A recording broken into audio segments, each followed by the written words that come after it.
Okay, so, what a crazy game. You guys think that I am like sick in the head or something? All right, so a few things that I just want to share with you about sheep, because I'm just like really into them. Sheep are very stubborn. They're like, has anybody here tried to move a sheep before? Okay, I didn't think I'd get hands on that, but we've got plenty of people down here in Louisiana trying to move sheep. It's like trying to move a friggin' elephant, right? You think that you could just like tip it over, but it's not like that. When I studied in Austria through Franciscan University, the amazing Austria program, we'd be in class and we'd see the sheep grazing the fields, and of course, we thought it was a brilliant idea to try to push a sheep over, and it really wasn't that smart, because sheep can be really like rude, kind of rowdy. You don't want to mess with a sheep, actually. And interesting fact, if a sheep goes off and wanders from the pasture, wanders from the flock, it can actually get really defiant and really rude, and maybe even attack people.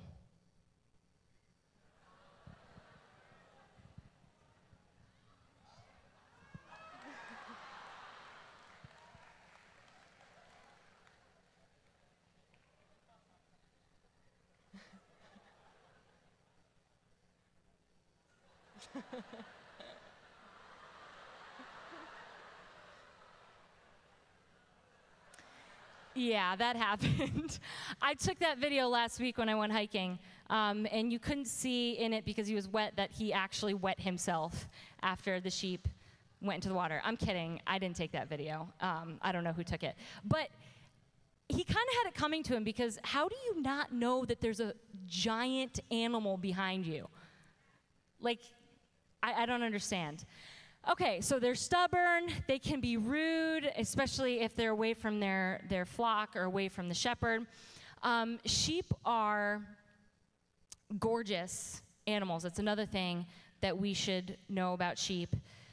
So this one, especially stunning, absolutely stunning. I do not want to know what lives in that wool. It's freaking weird. I don't know what happened. Did they just give up on him? Like, they just legitimately paid no attention to the sheep for so many years, and then this happened. Poor thing. That sheep, his name is Shrek, actually, and Shrek died last year. Rest in peace. Oh my gosh, all this talk about dying sheep. I'm sorry. I don't know what's going on with me. All right. The last thing that we can know about sheep is that they're slow to learn.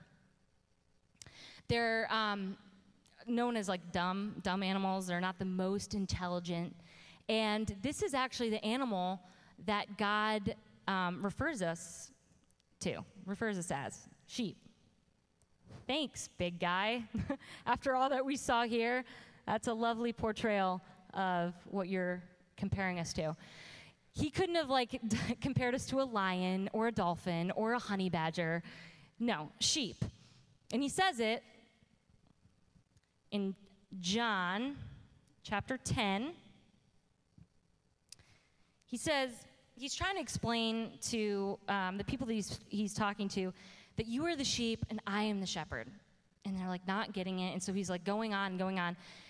And he finally just says, the thief comes only to steal and kill and destroy. I came that they may have life and have it abundantly. I am the good shepherd. The good shepherd lays down his life for the sheep. I am the good shepherd. I know my own, and my own know me. As the Father knows me, and I know the Father, and I lay down my life for the sheep. No one takes it from me, but I lay it down on my own accord. I have power to lay it down, and I have power to take it up again. It's interesting. I mean, I think we need to understand a little bit about what a shepherd does, what the duties of a shepherd is. Like, why would you refer to yourself as the good shepherd? Well, a shepherd Shepherds that existed in Jesus' time and shepherds that still do exist today, their main mission is to protect and provide and care for their sheep. They're very sacrificial. They're very, very selfless. So when he says, I lay down my life, and earlier in John 10, if you take a look at it, I encourage you to take a look at it. He says, I'm the gate. I'm the doorway. And literally, shepherds actually become the doorway. So there's the sheepfold, and then there's the whole outside world. And what the shepherd does is he lives among the sheep. He humbles himself and lays down so that the sheep are comfortable to go to sleep at night. They don't feel safe if the shepherd is not there. They don't feel like they can sleep and rest as peacefully. And he does this because a thief might come in the night, a wolf might come, or some kind of predator might come, and he's willing to lay down his life for the sake of the sheep. And this is who Jesus is comparing himself to, or saying that he is, I am the good shepherd. I am like a shepherd. He doesn't say, as he could have said, I am the king, and he didn't come, robed up in gold and say, bow down to me, all you earthly worms, and kiss my feet, and while you're down there, give me a foot rub, make me a sandwich. No, he humbly says, I lay down my life for your sake so that you might live. And I have the power. Christ had the power to take it back up again. But he chooses to live humbly in the pasture among the sheep, tending to them, caring for them, protecting, providing, and loving them. So the sheep actually completely trust the shepherd. And when the shepherd's around, they feel safe. But even though they know the love of the shepherd, and they know the provision of the shepherd, and they know the protection of the shepherd, they still wander. Like I said to you before, sheep are not the most intelligent. They'll still wander off. They'll still get lost. They'll still roam and do their own thing. I've been there. I've been there many times. I know that you love me, and I know that you protect me, and I know that you care for me. But hold on, I got to go do something else. Or this thing over here looks a lot more attractive than you right now. And so they wander and they get lost. So the shepherd protects, provides, cares for the sheep. The shepherd also will lead the sheep home no matter what the cost. So like Chris was saying before, when his son was lost, he went to any extreme to get his son back. Take it all from me. I will give you everything. Just give me my son. And this is the love of our Father. So when the sheep wander, when they get lost, he goes after them. Doesn't matter what it takes. Some sheep will jump off like highlands onto cliffs because they're lured in. They're attracted to the grass below on the cliff. So sometimes it'll be like 12 to 14 feet of a drop, and they'll jump down because they see the grass and they think that, they want to eat it. The shepherd, you would think, well, what does the shepherd do? The shepherd goes and he gets the sheep. He can't. The shepherd has to wait until the sheep is actually weak. Because if the sheep is strong, it's so dumb that it'll just start freaking out, and then this has happened. I'm not just making this up. It'll jump off the cliff. So what the shepherd does is he lets that sheep graze, and he watches it, and he waits patiently until that sheep becomes weak and feels the hunger and feels the thirst. There's no water on the cliff. And then finally, the shepherd lowers himself down onto the cliff. I'm not really sure how logistically this works. And he picks the sheep up to bring it back to the sheepfold. Sometimes a shepherd will break the legs of the sheep. This sounds very cruel, right? What's more cruel? Breaking the legs so that he can pick the sheep up and carry him home? Or letting that sheep wander off and and die in the wilderness because sheep cannot survive on their own. They're very, very dependent on the shepherd. Some sheep, they'll just give up. If they're alone, they'll just literally sit down and just give up. So he takes his staff and he breaks the legs, and we see this image. We've seen this image before of Christ carrying the sheep on his back, and we think, oh, how cute, like he's carrying a sheep. That's lovely. No, actually, it's very symbolic.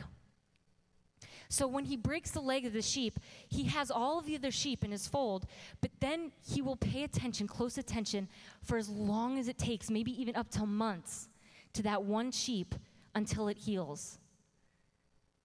And so that sheep, in that time, it gains the trust again of the shepherd.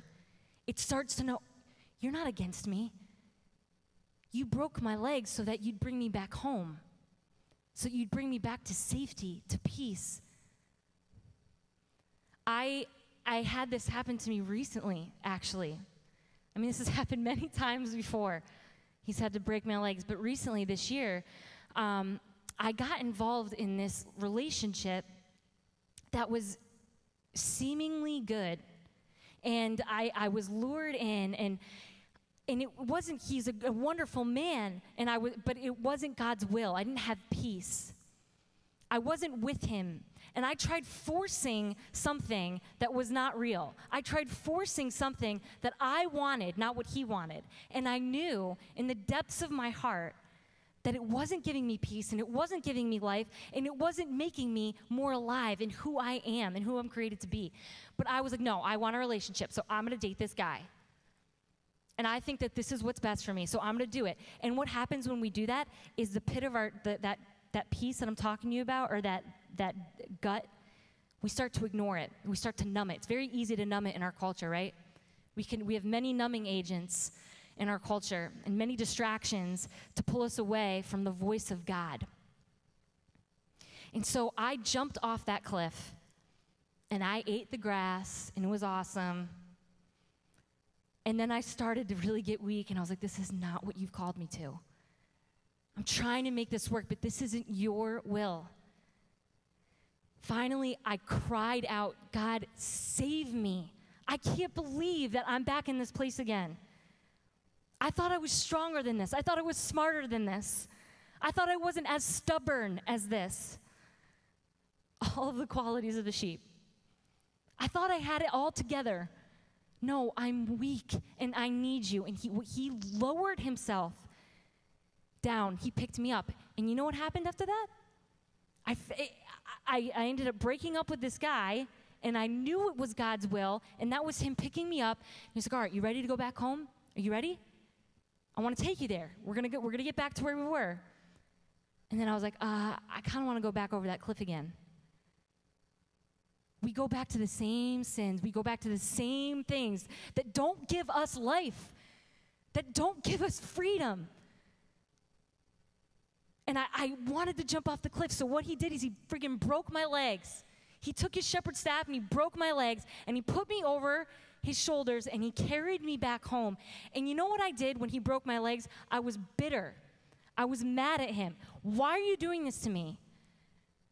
I didn't think that I'd be in this place in my life. I didn't think that I'd be at this point with, not in my vocation, and I'm alone, and you've called me away from my home and my family, and no one understands me, and all of these really deep insecurities and weaknesses, and now here I am, back at square one, and I was bitter.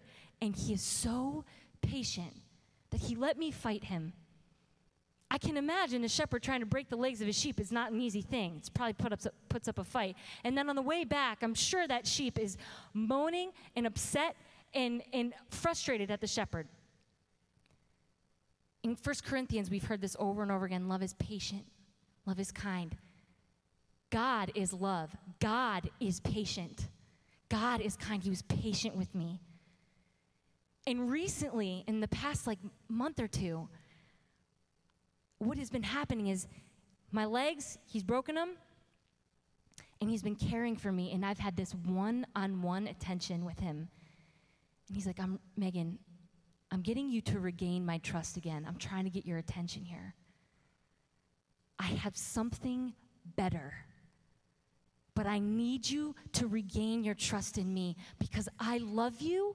I want to care for you. I want to provide for you. I want to protect you. I am strong. You are weak. I'm your father. I've got you. Do you trust in me? And I'm overcome. But I'm the one who ran away. I'm the one who sinned against you.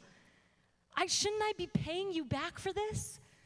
Don't I deserve to remain in this suffering? No, I'm healing you, and I'm making you stronger than you were before. Christ is our good shepherd. He is our Father. I was afraid of him. He said, Megan, you're afraid of me? Don't be afraid of me. You think I'm going to torture you? You think I want to give you depression? You think I want to give you a dull life? You think I'm out against you, that I've set a vendetta against your life, that I don't have plans for you? Torture me, snuff me, persecute me so that I can show you I'm not here to harm you. I'm only here to serve you and to love you. Christ says, I have not come to be served, but to serve. The God of the universe lays himself down in our crap, in our smelliness, in the sheepfold, and lives with us, among us, every single day. He says, I am here for you. You can nail me to this cross. And from the side that you pierce me on, from this very side that you've hit me and you've hurt me, I will give you life. I have come that you might have life and have it to the full, he says. I am the good shepherd. I want you to be alive. I want you to be free. I don't want your prettied up. I don't want your Instagram. I don't want your facade. I want you. I want your heart. He is good, and he is our Father. Some shepherds refer to themselves as the father of their sheepfold. Christ is our dad. We have a dad. All of us. No matter what you believe, no matter what you've been through, no matter what sins you've committed, no matter what your relationship is like with your own father, if you know him, if you don't, no matter what, you have a perfect Father who wants to give you everything, all of your heart's desires. From all of eternity, we were created to know our dad and to run into his arms where he swallows up all of our sin, and he doesn't hold that against us. He didn't hold it against me. All the mistakes I made and all the sins I committed, and even though I went against his will in this relationship, he didn't hold that against me. He didn't say, look at what you did. Get it together. Get it right this time. He said, come on, come back home. Come into my heart. We're created to have a dad who loves us, all of us here. You, me, the person that annoys you at school, your brothers, your sisters, the people that have bullied you, the people that you've bullied, the people out in social media and the culture that are so confused, so lost, don't have any clue of who they are. They're trying to find their identity. Who am I? And they claim it that they think there's something else. I just want to tell them, do you think anyone's ever stopped them and said, you have a dad who loves you, who's laid down his life for you? You do not have to be afraid of him. We have no reason to fear him. Does this look like the body language of someone who you should be afraid of? Come to me. The God who knew no limits, who knows no limits, who has no limit in mercy, no matter what you've done or what you've been through, who has no limit in power, who has no limit in in peace that he wants to give you in life, in creativity, he's decided to live under the limit of a woman. And he's become weak. My friends, my brothers and sisters, you will hear 1,000,000 times before you die, be strong. Be strong. Don't cry. You're going through a hard time, be strong. Or we even encourage people when they're going through a hard time. We say, yeah, you're so strong. You're so strong. I think that we just need to be weak this weekend. Let yourself be weak in the Father's arms, because it's when we are weak, we can be carried by him, and we are one and intimate with him, and we can surrender our hearts and say, I don't have to try. I don't have to fight anymore. It's you're the one who's fighting for me. You're the one who's given me everything. He wants to pour forth his mercy and his limitless love upon you. And he wants to do it through the intercession, through the love of his mother, the woman that he decided to become one with, that he humbled himself to become a little zygote in her womb, quietly growing. So let's go to her as he went to her so that we might experience his limitless love. Let us pray.